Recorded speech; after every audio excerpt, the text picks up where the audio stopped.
Hey everyone, welcome back to my channel. If you are new here, my name is Brittany and I am on a mission to hit 1,000 subscribers, so make sure you click that button below. Today's video, I'm actually going to be helping you with headaches that you might be receiving while embroidering. So if you are interested, then keep watching. Alright, so I do have the Ricoma MT 1501. I am fairly new at embroidery. I've only had this machine for about 3 months now, and so I am definitely learning as I go. I did not see any tips on this via videos on YouTube, so I just personally wanted to provide this to you guys. Currently, right now, I am in the process of embroidering these logos right here, and there are a couple things that I've ran across that I've actually learned are very, very helpful. So let's start with number one is, what do you think I'm gonna say? Digitizing. So I actually did reach out to a digitizer. This is, as I mentioned in prior videos, I was kind of working with one digitizer. I started with a second digitizer and I got his work back and I'm just not feeling it. So I'm going to show you the first sample that was provided to me. Now I do all my embroideries on this like felt. I can pick it up at Hobby Lobby for like 33 cents.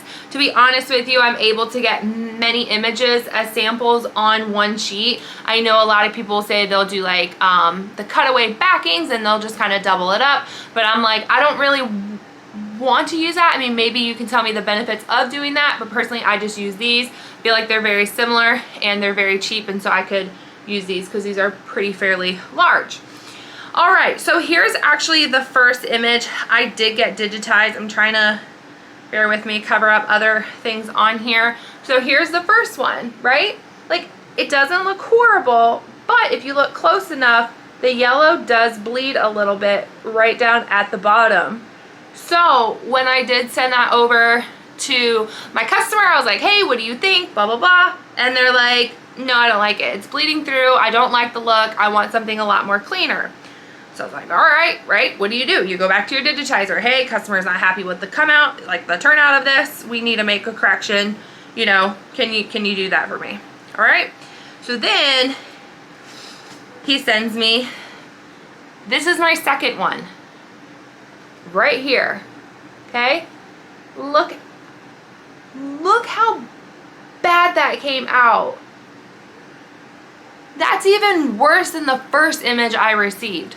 So I was like, oh my dear God, like what am I to do? Like, so of course it's like you get frustrated because it's like, you know, the back and forth conversation and trying to get it corrected, and it's just like, you know, you have your products and you want to get it working, and then it's like putting you behind and, you know, whatever, right? So, actually my customer was like, hey, I found a digitizer, sent me over the info, and he's like, hey, sample it out for me. So I was like, all right, sure, no problem, right?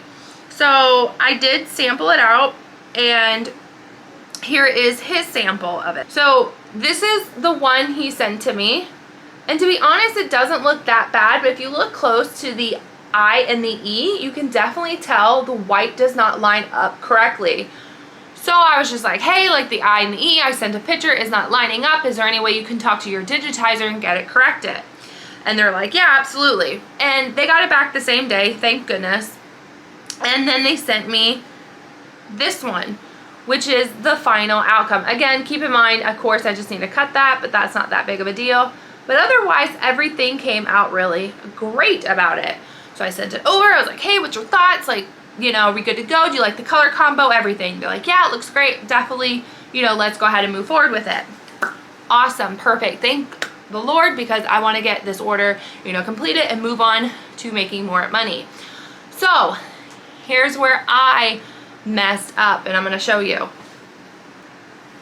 All right, so there are a couple times where I've seen YouTube videos where when it comes to hooping a product, somebody will take a backing, which here's my backing, right? It is the, this is cutaway, so it's 3.1 ounces, so it is a little bit thicker. This is going to be cutting away from the product versus being able to just tear it away because it is, again, thicker.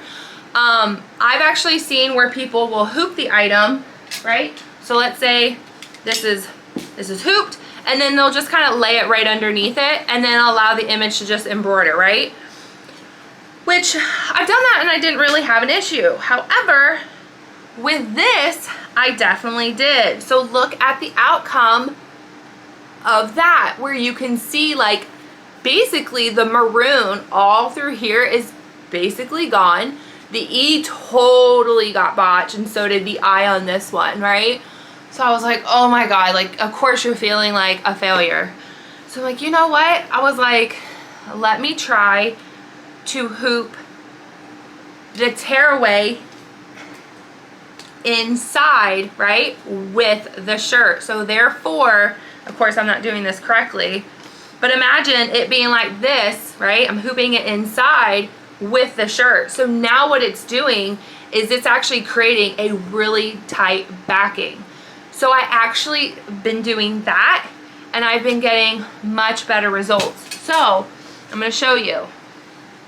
Here is, yep, so here's my result finally with doing what I suggested, right? It looks really good, liking it. However, sorry, the beat in Boston, it looks like a, just like a blob. And I'm like, oh my God, like, all right, what can we do? Like everything's looking good except the B.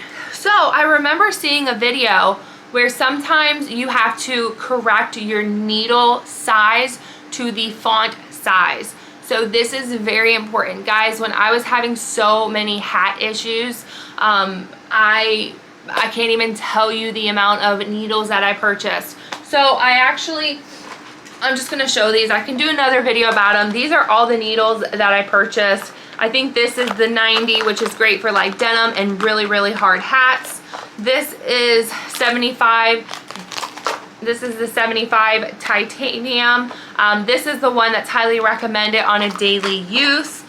And then this is another 80, which they recommend this one again on more like harder products, maybe not as sturdy as a denim, but kind of somewhere in between. So my husband actually bought me all these, which again, Amazon, and they were very affordable, and I got like 100 needles. So those will last me a really long time. But what Ricoma actually does provide you is they do provide you like these needles, just like in this little case, right? Well, this is a 65. Can it focus? A 65, which basically means it's a tiny, tiny needle. I'm not gonna say it's the smallest needle because I don't really know. I'm learning needles as I go, but this is a very small needle. So I was like, you know what? It's a small font. Let me try the small needle. And I did, again. So look at the B now. Is it phenomenal? No, but definitely does not look like a blob now. So now I think I'm nailing this. Like, yeah, it looks like I have to cut that thread off there, but look. Sorry. I don't know why it's like, oh, you know why? I didn't cut the tearaway. I was so excited, I just had to start the video. So there it is, you guys. It's looking so much better. So yeah, so that's basically what I have learned. You're definitely going to learn as you go when it comes to embroidery. I'm doing it. If you want to learn as you go with me, definitely make sure you do subscribe. Any tips that you guys have for me, please leave them below. I'd be more than happy to read them. I learn from you. You can learn from me. You know, we got this like teams, and I do appreciate it. So hopefully these are very helpful. One thing, oh, let me mention where I get my tearaway, or cutaway, I should say. This cutaway, I actually just got it from MadeiraUSA.com. These actually do come with your Ricoma machine. They gave you like 2 packs, I think like 20 in total. But after this order, I'm going to be completely out. So I actually just went on Madeira. I just ordered, I think it was like a 12 by 50 foot roll. And I believe it was like $67. I'm pretty certain on that. I'm saying that because I also bought more bobbins, because the more you buy on Madeira, the cheaper shipping is going to be. So I was like, you know what, let me just go ahead. I bought the biggest box of bobbins just because I know that they work with the machine. I don't have problems with them. I've tried ones from Amazon. They were too big. They weren't working. Again, if you have other recommendations for bobbins for the Ricoma MT1501, just let me know. But I actually have enough bobbins probably to last me quite a while, so I should be pretty good on it. So, you know, sometimes you got to spend a little bit of money in order to get the quality you want, and then also make your customers happy at the same time. Well, I really hope that I helped you guys here. Of course, make sure you do subscribe. If you have any questions at all, just leave them below. All right, have a great day.